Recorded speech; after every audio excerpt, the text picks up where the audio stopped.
نحمده ونصلي على رسوله الكريم أما بعد فأعوذ بالله من الشيطان الرجيم بسم الله الرحمن الرحيم رب اشرح لي صدري ويسر لي أمري واحلل عقدة من لساني يفقه قولي رب زدني علما اللهم ربنا زدنا علما اللهم إني أعوذ بك من علم لا ينفع ومن قلب لا يخشع ومن نفس لا تشبع ومن دعوة لا يستجاب لها۔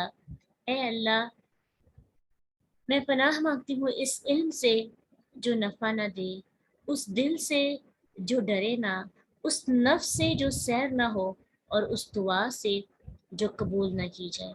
آمین یا رب العالمین۔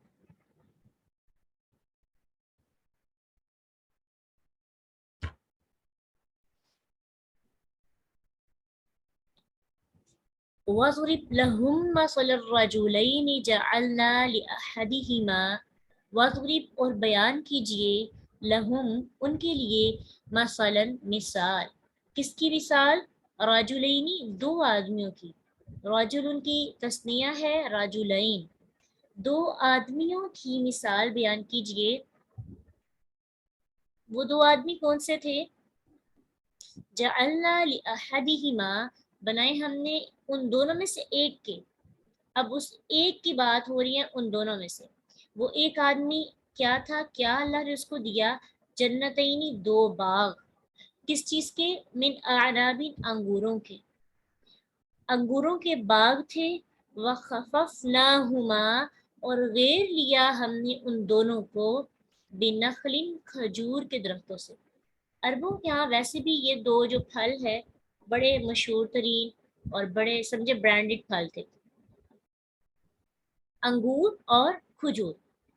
آپ امیجن کریں کہ انگوروں کے باغ ہیں اور اس کے ارد گرد سراؤنڈڈ کیا گیا ہے اس کو کھجوروں کے درختوں سے، سائڈوں پر بڑے لمبے لمبے کھجوروں کے درخت اور اندر انگوروں کے باغ۔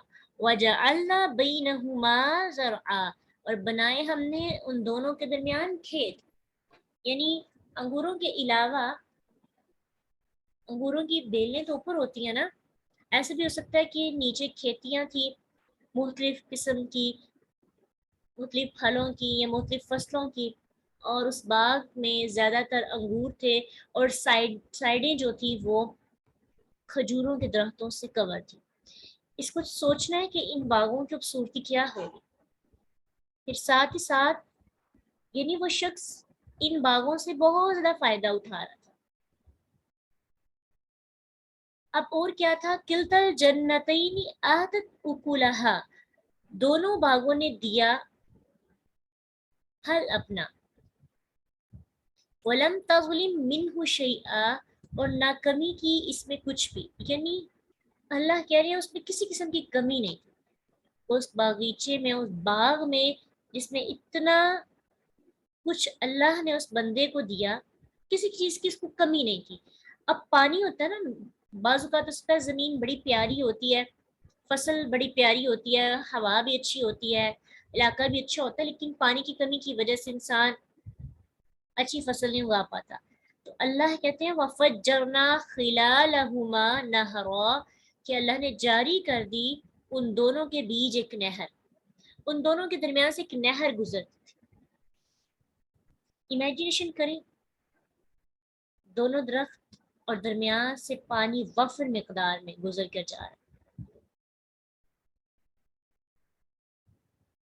اور دراصل یہ اگزامپل دی جا رہی ہے مکہ کے بڑے بڑے سرداروں کو، کیونکہ پیچھے مسلمان فقراء کے مقابلے میں وہ اپنے مالوں پر اور اپنی اولاد پر فخر تھا ان کو، تو اس لیے وہ مسلمانوں کو حقیر سمجھتے اور مجلس میں ان کے ساتھ بیٹھنا پسند نہیں کرتے تھے۔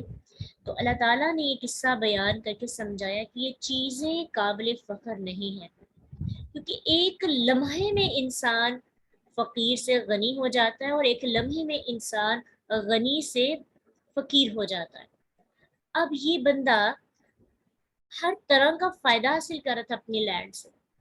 آپ دیہات کا کوئی ایسا کھیت یا جن کی بہت زیادہ اس طرح کی ایکٹیویٹیز ہوتی ہیں. مثلا کچھ لوگ ہوتے ہیں جن کے کھیت ہوتے ہیں, انہوں نے بھینسیں بھی رکھی ہوتی ہیں, بکریاں بھی رکھی ہوتی ہیں, پرندے بھی رکھے ہوتے ہیں, جوہر ہوتے ہیں, اس میں مچھلیاں ہوتی ہیں. پھر وہ گائیں بکریوں بھینسوں کو بیچتے بھی ہیں, دودھ بھی سیل کرتے ہیں, پھر دودھ کا مکھن بنتا ہے.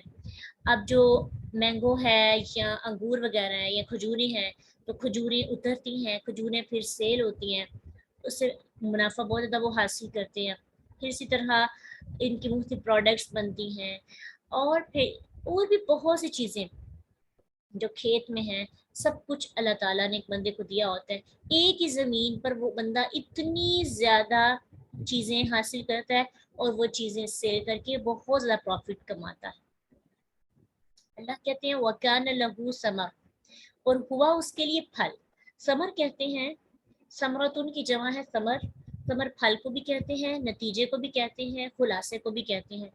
اور یہاں پہ مفسرین کہتے ہیں کہ اس سے مراد اولاد بھی ہے, اس سے مراد بہت سا پھل بھی تھا, اور اس سے مراد بہت سا نفع, کیونکہ نفع کو بھی ثمر کہا جاتا ہے. یعنی اس شخص کے پاس بہت زیادہ مال و دولت تھا, بہت زیادہ اولاد تھی, اس کا پھل بہت زیادہ اترتا تھا, اس سے بہت زیادہ فائدہ اٹھاتا تھا. ہر قسم کا پھل, ہر قسم کا فائدہ, ہر قسم کا مال و متاع. ایک ایسے شخص کو ذہن میں لائیے جس کے پاس یہ سب کچھ ہو,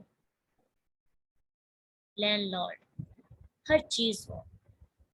جب اس دور کے اندر ایسے بندے کو کافی زیادہ امیر سمجھا جاتا ہے. آج بھی جن کے بہت زیادہ باغ ہوتے ہیں نا, جو باغ دے دیتے ہیں اور آگے ان کی پیداوار ہوتی ہے, پھر اس کو سیل کرتے ہیں, پھر اس سے بہت زیادہ پروفٹ ان کو ملتا ہے. تو آپ اس شخص کو ذہن میں لائیے, اس کا چلن, اس کی چال ڈال, اس کا رویہ کیسا ہوگا.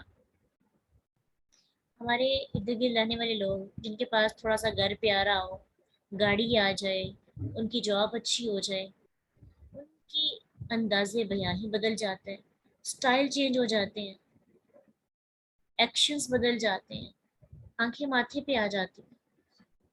مشکل ہوتا ہے ایسے بندے کو عاجز رہنا. اکثر ایسا ہوتا ہے نا کہ ہم مال کا سہارا لے کر فوقیت جتانے کی کوشش کرتے ہیں, تو اس شخص نے بھی ایسے ہی کیا. اللہ نے ہر قسم کا اس کو مال دیا. اب یہ کیا کرتا ہے, فقال لصاحبہ, اس کا ایک دوست ہوتا ہے, وہ دوست تھوڑا اچھا ہوتا ہے, نیک ہوتا ہے. وہ اپنے دوست کو کہتا ہے, وَهُوَ يُحَاوِرُهُ, جبکہ وہ اس سے بات چیت کر رہا تھا. یحاور حور سے ہے تبادلہ خیال کرنا, محاورہ بھی اس سے ہے. اپنے ساتھی سے وہ بات چیت کر رہا تھا, کہتا ہے انا اکثر, میں زیادہ ہوں, من کا تجھ سے, مالن, مال میں, واعز, اور زیادہ عزت والا ہوں, نفرا, جتھے میں. فخر کرنے لگا.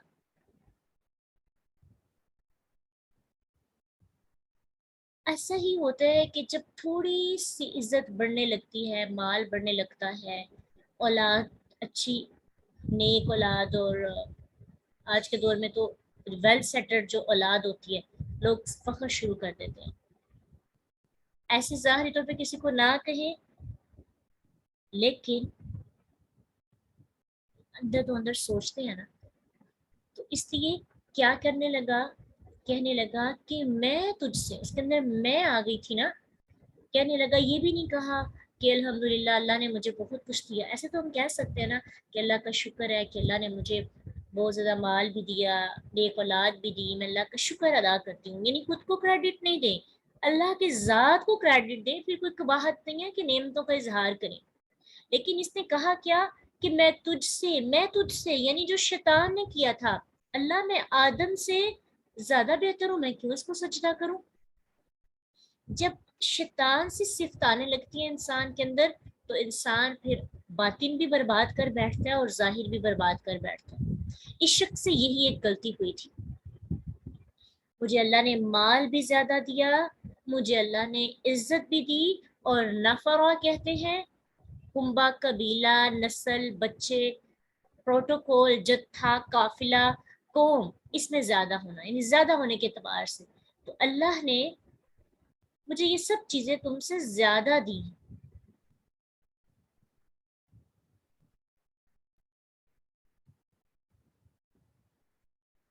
اور یہی بات ہے کہ انسان کے پاس جب بھی دولت آتی ہے نا، تو دولت آنے کے بعد جو سب سے پہلا دھوکہ اس کے ذہن میں آتا ہے وہ یہ ہے کہ یہ مجھ سے کبھی چھینا نہیں جائے گا. اور پھر یہ بھی بات ذہن میں آتی ہے کہ شاید مجھے اللہ نے اتنا کچھ دیا ہے تو میں اللہ کی بہت قریب ہوں. بعض لوگ ایسے سوچتے ہیں کہ جن کو اللہ نے سب کچھ دیا ہوتا ہے وہ اللہ کے بڑے پیارے بندے ہوتے ہیں.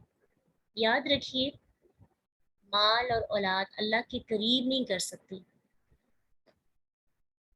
اللہ کے قریب عاجزی کرتی ہے.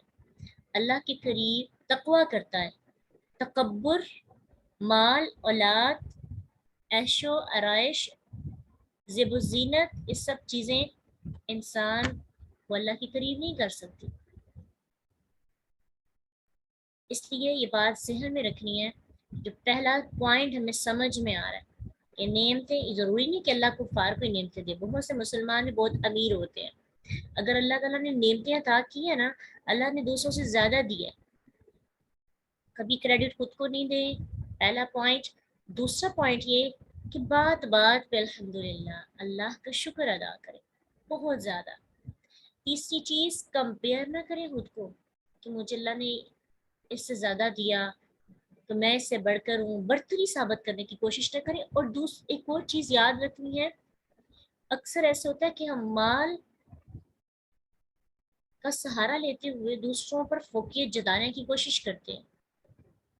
بڑا سمجھتے، ہماری ٹون ہی چینج ہو جاتی ہے، ہمارا بولنے کا سٹائل چینج ہو جاتا ہے. جتنا اللہ دے اتنا عاجز ہو جائے.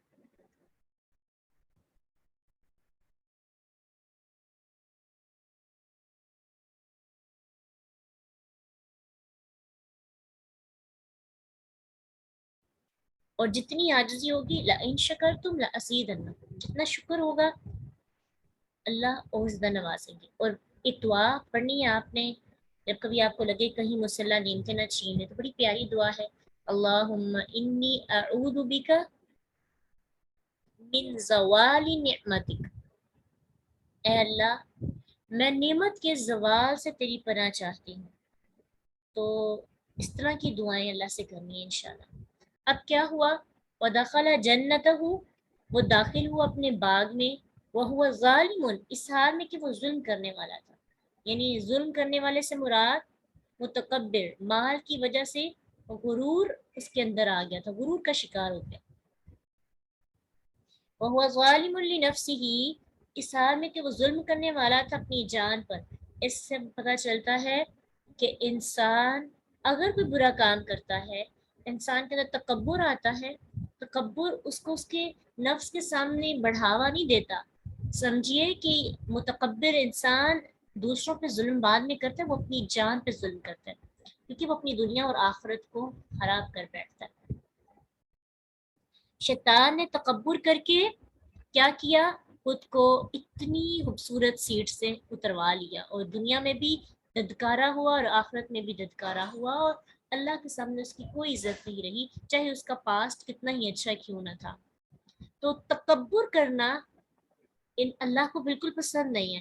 اور جو انسان جس کے اندر میں ہوتی ہے، نہ تو اس کو پھل لگتا ہے، نہ ہی وہ اللہ کا پسندیدہ بندہ ہوتا ہے، اور نہ ہی وہ دنیا کے اندر عزت پا سکتا ہے یا آخرت میں. اپنی جان پر ظلم کرتا ہے، اپنا سب کچھ گوا بیٹھتا ہے. عاجزی انسان کا حسن ہے، اور تکبر انسان کی سمجھے بدصورتی، انسان کی ایسی شکل ہے یا کہیں ایسا چہرہ ہے کہ جو اللہ کو بہت ناپسند ہے. متکبر انسان قیامت کے دن ان کا جسم چونٹی کا ہوگا اور چہرہ ان کا اپنا ہوگا. اس طرح ان کی کیفیت ہو جائے گی، وہ لوگوں کے پاؤں کے اندر قدموں میں آ رہے ہوں گے، کچلتے پھر رہے ہوں گے، مکڑی جیسا ان کا پیچھے سے جسم بن جائے گا. اس جسم پر مان کرتے ہیں، وَهُوَ ظَالِمٌ لِنَفْسِهِ، اس حال میں کہ وہ ظلم کرنے والا تھا اپنی جان پر. جب بھی کوئی برا کام کرے تو یہ سوچے میں کسی کو کچھ نہیں بگاڑی، میں اپنی جان پر ظلم کر رہی. قَالَ مَا أَظُنُّ أَن تَبِيدَ هَٰذِهِ أَبَدًا، کہنے لگا میں گمان کرتا ہوں کہ کبھی بھی یہ میرا باغ برباد نہیں ہوگا. ایکسٹرا یقین اپنی نفس پر، اپنی کامیابی پر. کہنے لگا مجھ سے کبھی بھی یہ باغ نہیں لیا جائے. اس نے 3 باتیں کہی، تینوں کفر کی باتیں. وہ رب کو مانتا تھا، لیکن پہلی بات اس نے کیا کی، یہ باغ برباد نہیں ہوگا. حالانکہ اللہ کے سوا کسی بھی چیز کو ہمیشہ سے یا ہمیشہ کے لیے بقا سمجھنا، باقی سمجھنا، یہ جہالت ہے اور اللہ کے اختیار اور ارادے کا انکار ہے. کیونکہ اللہ جب چاہے کسی بھی چیز کو کن کہہ کر فنا کر سکتا اور کرتا رہتا ہے. اور یہ بات سمجھنا کہ یہ چیز کبھی مجھ سے چھینی نہیں جائے گی، یہ میری ملکیت ہے، یہ ختم نہیں ہوگی، تو یہ بھی ایک طرح سے کفر ہے.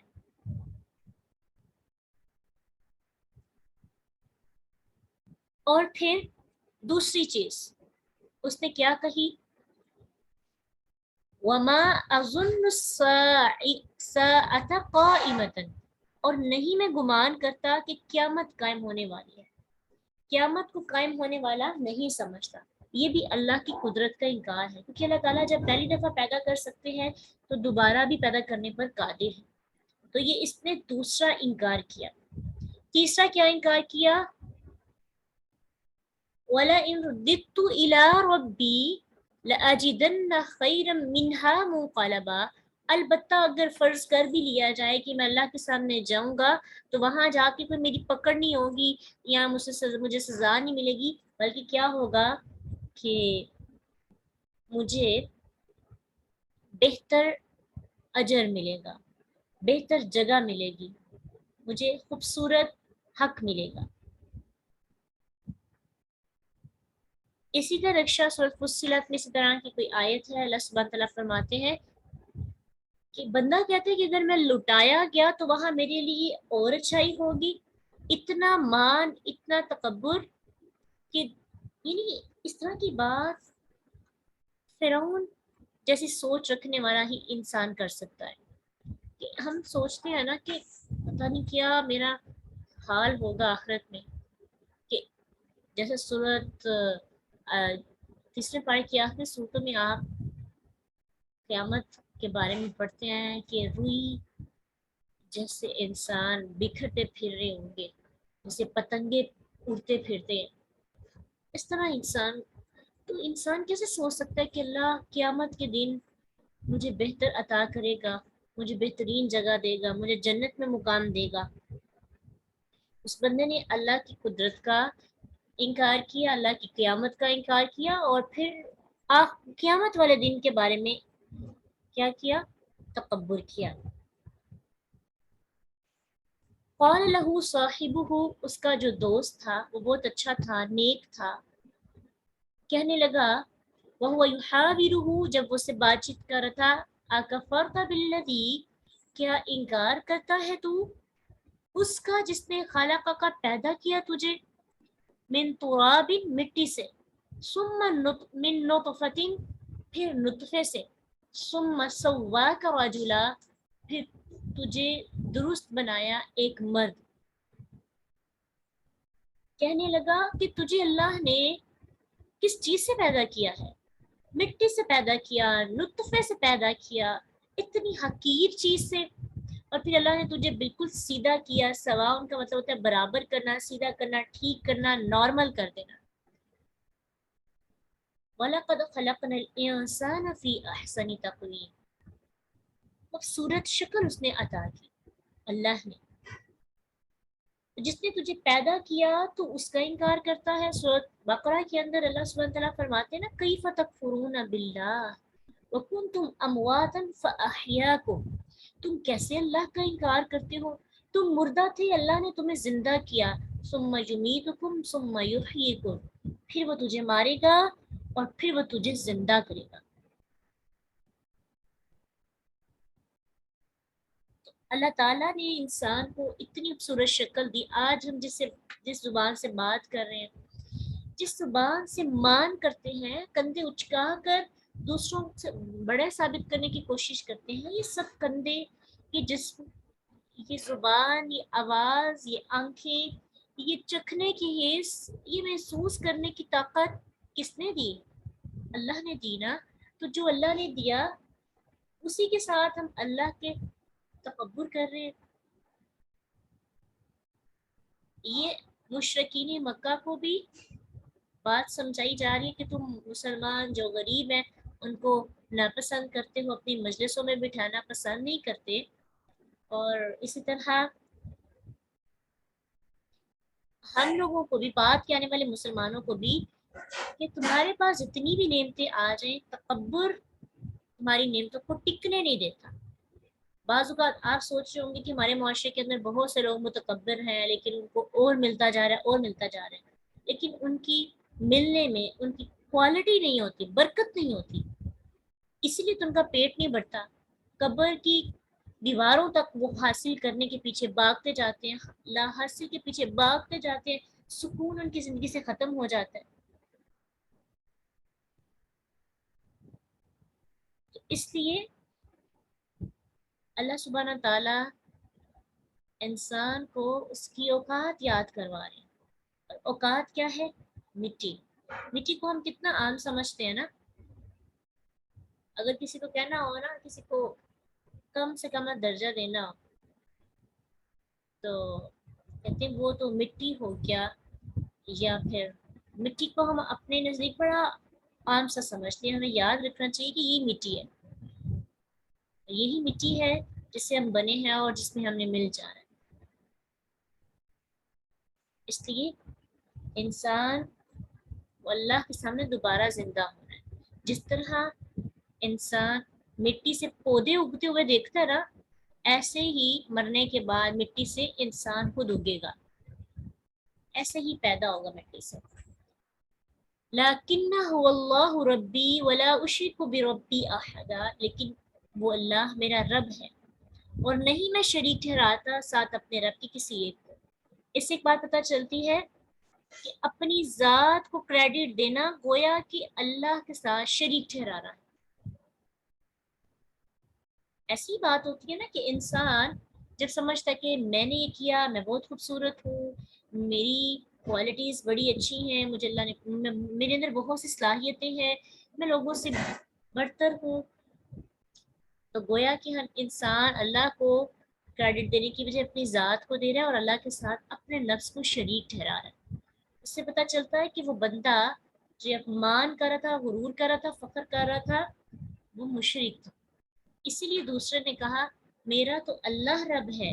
ربی لفظ استعمال اس نے کیا ربی, اور رب کہتے ہیں پالنے والے کو, پرورش کرنے والے کو. چھوٹی عمر سے لے کر پروان چڑھانے تک جو انسان کی پرورش کرتا ہے, انسان کو پالتا ہے, انسان کو بڑا کرتا ہے, وہ کیا ہوتا ہے؟ رب. تو پالنے والا, پالن ہار, تو میرا رب تو اللہ ہے. مجھے جو کچھ بھی دیا اللہ نے دیا.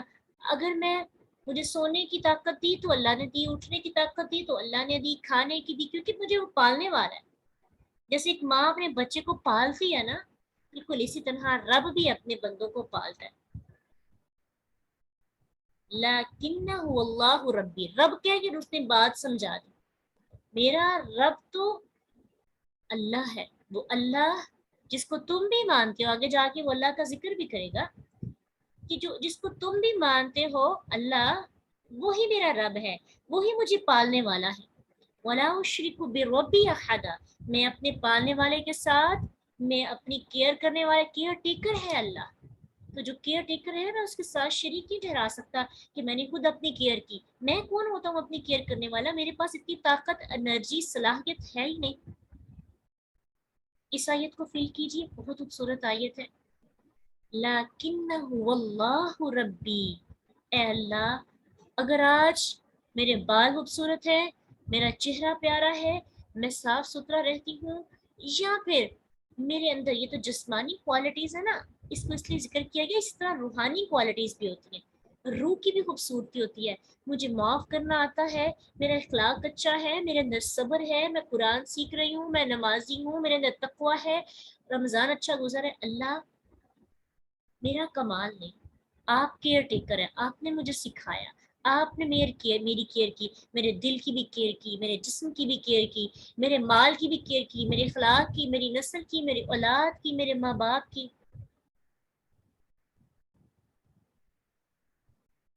کیا اللہ آپ ہے میرے کیئر ٹیکر، ربی میرا رب، ولا اشرک بربی احد، میں اپنے رب کے ساتھ اپنے نفس کو بھی شریک ٹھہرانا پسند نہیں کرتا۔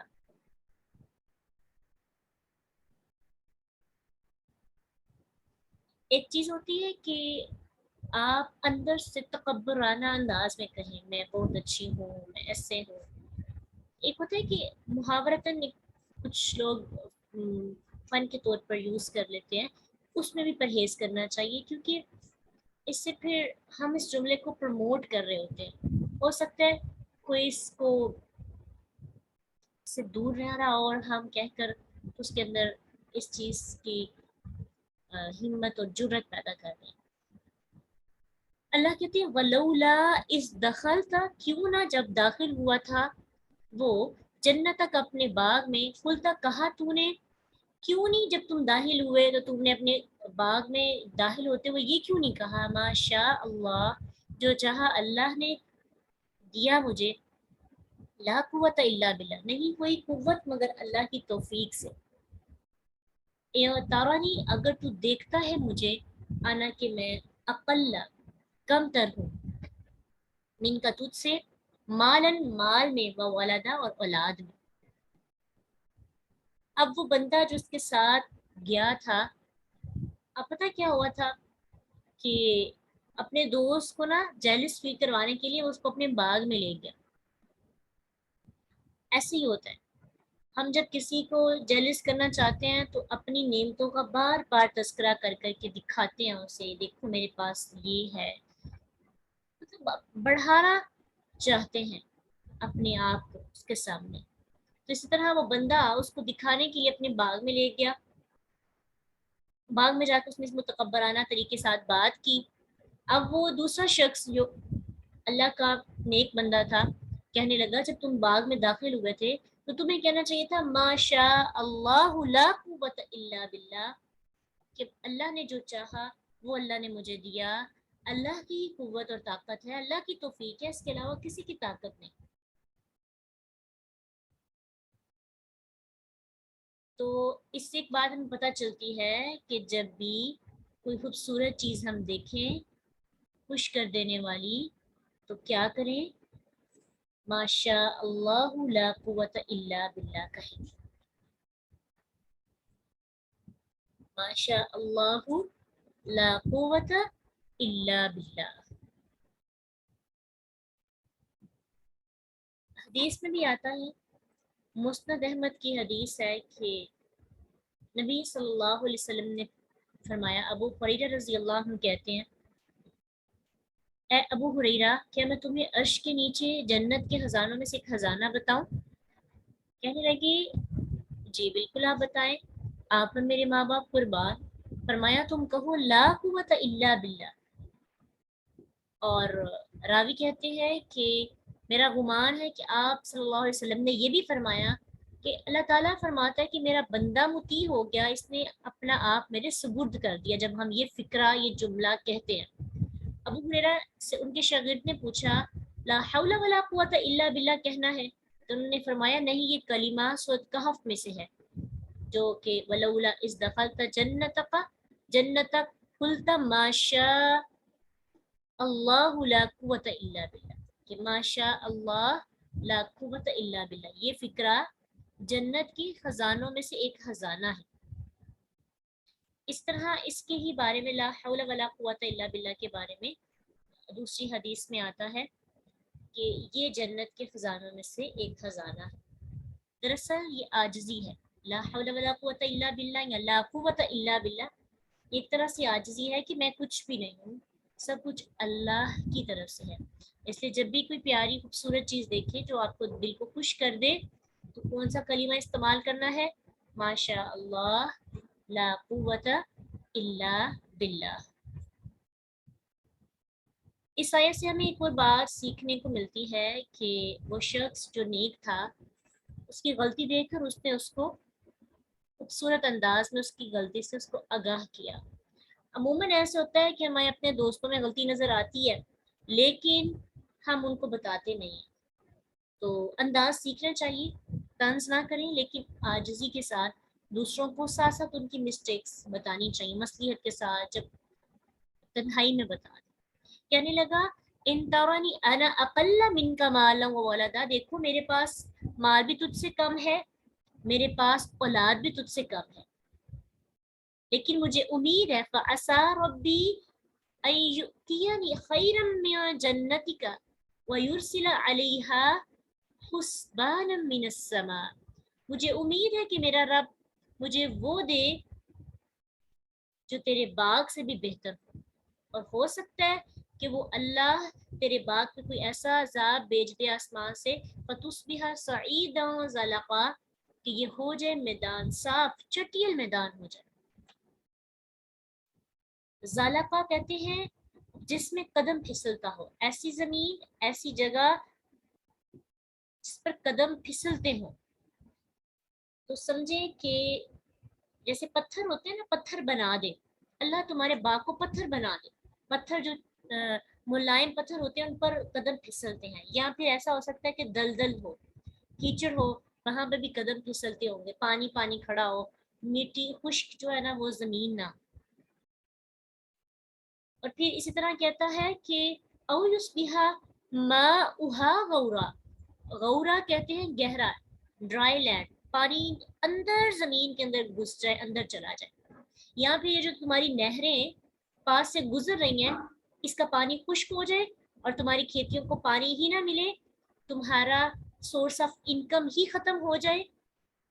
یہ جو زمین ہے نا، انسان سوچتا ہوگا، انسان کہتا ہے نا کہ کچھ چیزیں ایسی ہوتی ہیں کہ یہ تو مجھ سے چھین نہیں جا سکتی، اچھا زمین مجھ سے کون چھینے گا، زمین پہ کیا ہوگا، انسان سوچتا نا، لیکن ایسا بھی تو سکے زمین اس قابل ہی نہ رہے کہ اس پہ کچھ اگ سکے، راتوں رات سب ختم، سورس آف انکم ہی ختم ہو جائے گا، پھر انکم کہاں سے آئے گی، دولت کہاں سے بنے گی، فخر پھر کس چیز کا۔ اللہ کہتے ہیں یا تو پانی میں ڈوب جائے گا، اس بندے نے کہا کہ ہو سکتا ہے اللہ آسمان سے کوئی ایسی آفت بھیجے کہ یہاں تیرا باغ پانی میں ڈوب جائے، دلدل ہو جائے، چیکنا ہو جائے کہ قدم پھسلنے لگے، یا پھر تیرے باغ میں پانی ہی نہ ہو، بالکل خشک بنجر ہو جائے، پانی نہیں ہوگا تو کھیتی کیسے ہوگی۔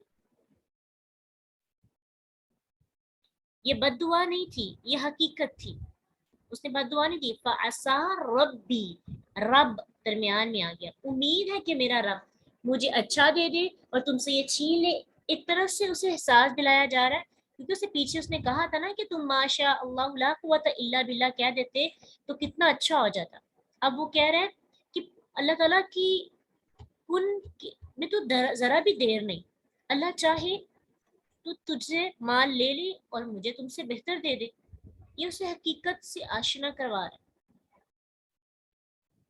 اس لیے انسان کو نا اپنے مائنڈ میں ساری باتیں رکھنی چاہیے، جب انسان کے ذہن میں اس ساری باتیں ہوں گی تو پھر کیا ہوگا، انسان عاجز رہ سکتا ہے، انسان تکبر کرنے سے بچ سکتا ہے۔ اور آپ ایک بات ذہن میں رکھیے، آج پہلے تو ہوتا تھا مردوں کے اندر بہت انا اور بہت میں ہوتی تھی، آج تو عورتوں کے اندر بھی بہت زیادہ یہ عام ہو چکی ہے۔ یقین جانیے کہ انا ختم ہو جائے نا تو رشتوں کی خوبصورتی بڑھ جاتی ہے، اللہ کے ساتھ بھی وہ رشتہ بہتر ہو جاتا ہے اور بندوں کے ساتھ بھی۔